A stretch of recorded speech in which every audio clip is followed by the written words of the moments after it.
est aussi important que le pas encore. C'est-à-dire, la venue de Jésus, c'est pas simplement un temps d'attente qui prépare une apocalypse violente, etc.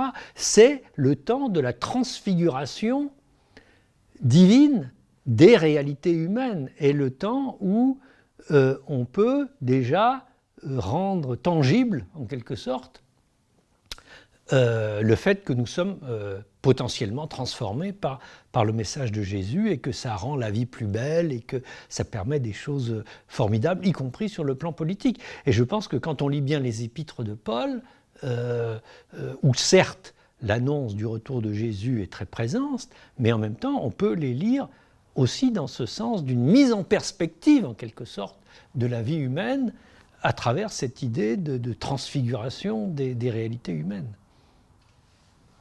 Et je pense que Girard, le second Girard, est un peu passé à côté de ça, et c'est ce qui rend sa pensée, j'oserais dire, dangereuse, parce qu'il a ouvert la voie, en quelque sorte, à une lecture purement négative de la démocratie.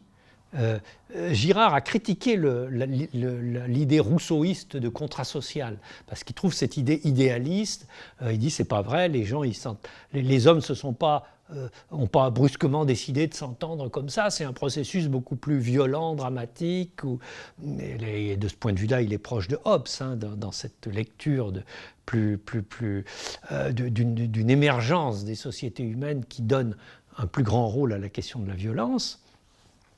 Mais toujours est-il que lui, il va beaucoup trop, il systématise beaucoup trop cette idée, ce point de vue, alors qu'on peut avoir une lecture beaucoup plus pleine d'espérance. Après tout, il y a la question de l'Esprit Saint que Girard n'aborde pas beaucoup et qui est quand même très importante dans cette perspective.